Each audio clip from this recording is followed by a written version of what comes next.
The people who make us feel nothing are forgotten. And you can try to think back, go way back in your life and try to remember the people who stick out.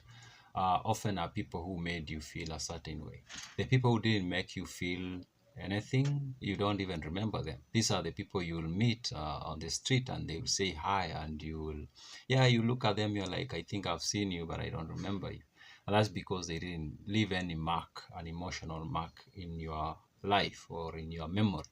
Uh, Only emotional marks stand out and we remember those. If there is no emotional attachment to an event or a person, we easily forget those.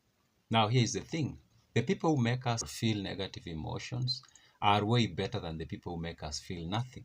Of course, when we meet people or when people approach us and they want to have some dealing with us, it could be business, it could be romantic interest, it could be political relationship, if I might call it so. When they approach us the first time, what they want to do is to make us have a good feel have good feelings or have positive emotions about them. And the positive emotions in this case are things like hope, things like serenity, feeling peaceful, or you make them feel peaceful. Things like amusement, they make you laugh and relax. Those things are positive emotions. Inspiration, or those are positive emotions. And if those emotions are triggered in us, then we are likely to remember those people for a very long time. And in fact, they are likely to have a better chance of making us do whatever they want us to do.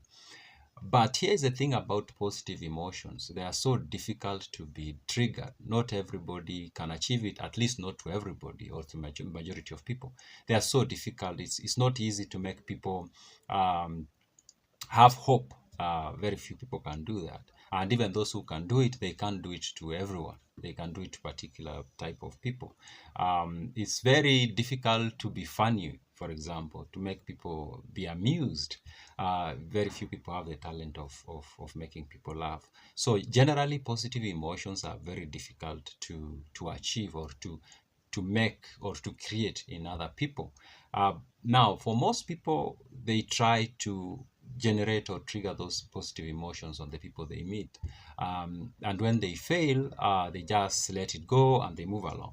But there are people, especially if talk of politicians or preachers or marketers, who understand the human psychology and they will know, okay, if I can't be able to generate a positive emotion, then I'm better off generating a negative emotion than just going indifferent, because indifferent is very dangerous. If I live from this interaction with this person having an indifferent emotion towards me, then they are going to forget me so quickly. Then it's done like that. And here is the thing. Somebody who lives us with a negative emotions has a better chance of turning it into a positive emotions later on than a person who just left at an indifference stage. Now, of course, what are the negative emotions? These are emotions like anger, sadness, disgust, frustrations, feelings of inadequacy. These are negative emotions, and if people can create those emotions or can trigger those emotions in us, then we are likely to remember them for a very long time. I've analyzed myself, and the people who stand out, of course, people who have had positive emotions, who have triggered positive emotions in my life, they stand out, of course. I remember them very well, and sometimes I long to meet them again and have conversations with them or do business with them or whatever. But another category of people who stand out are people who triggered very strong negative emotions in me. And those people, I thought about it and I can remember them so vividly. 10, 20 years later, I still remember them so clearly. I still remember our interaction. It's because they create that negative emotions in me. But the people who didn't create negative emotion in me, I don't remember most of them. And if I meet them, those are the people who I will be like, yeah, you look familiar, but I don't remember where I saw you.